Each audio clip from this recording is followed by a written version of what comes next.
Hi, I'm Helee Lev, Chief Revenue Officer with Goby here in Chicago. Goby is a fintech company. We specialize in accounts payable automation and utility bill management. As a business owner and Chief Revenue Officer, there's a lot of challenges day to day. Anything from really monumental, earth-shattering ones to even the tiny ones that just kind of nitpick at you.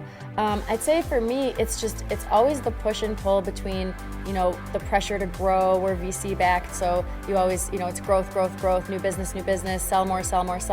But then the pull on that, because, half my role is new business, but half my role is retention, right, and servicing customers. So the push and pull of, new, adding logos, adding work, but then also balancing that with good customer service and adequate resources to service your customers and retain them and keep them healthy and growing. So I'd say day to day, that's, what's on my mind mostly, is how do you keep growing the business, but of course still service and maintain and keep a level of service that's expected from your current customers. Culture is something that we take great pride in at Goby. It's something that you can't perfectly curate it. Some of it just happens naturally, and you just get, it starts with the hiring process, right? You want to hire unique, neat people that can get the job done, but people maybe that are also just interesting.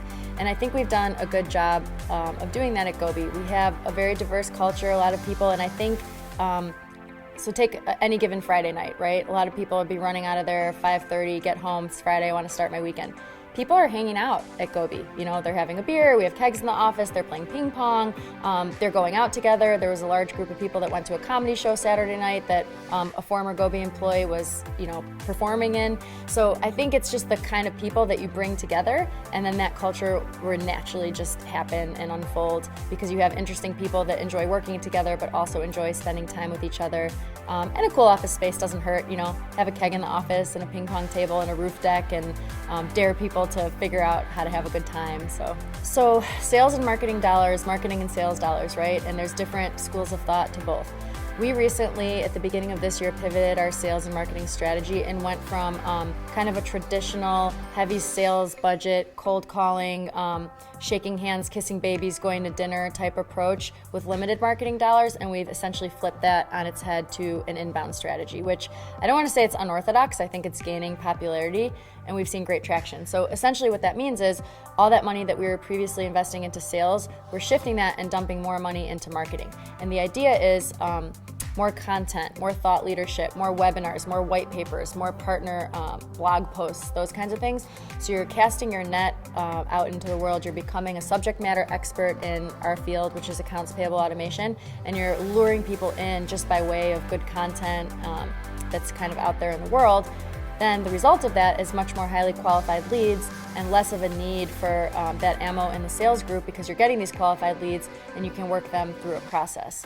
So, and that's really kind of our strategy moving forward as well. So if we look to 2020 and how we've allocated the budget, the marketing and sales is almost disproportional to what you would think is a traditional model, where marketing is going to get a ton of dollars to generate better leads, higher quality leads for the sales team to come in and work and close, rather than from being ice cold. We at Goby are relentless about customer satisfaction. At the beginning of this year, we changed our mission statement to create delightful results out of ordinary data. But it's this notion of this word delightful. It's not enough to leave a customer just satisfied or you've done your job, you've checked the box. In this day and age, that's not enough to retain a customer. It's not enough to grow a customer. They must truly be delighted at every turn. So whether that's an inquiry to your accounts payable department, that should be a delightful experience. Whether that's a visit to your website, that should be a delightful experience. So we really try to think about that being the thread. How we treat each other internally in our company should be a delightful, positive experience. How we treat our vendors, right? How you treat your own service providers is indicative of your personality and the core values of your organization. So I would say it's just a relentless pursuit of delighting people at every encounter, so that the energy and the vibe around our company and the experience you have with our company and the service you get with our company is really delightful.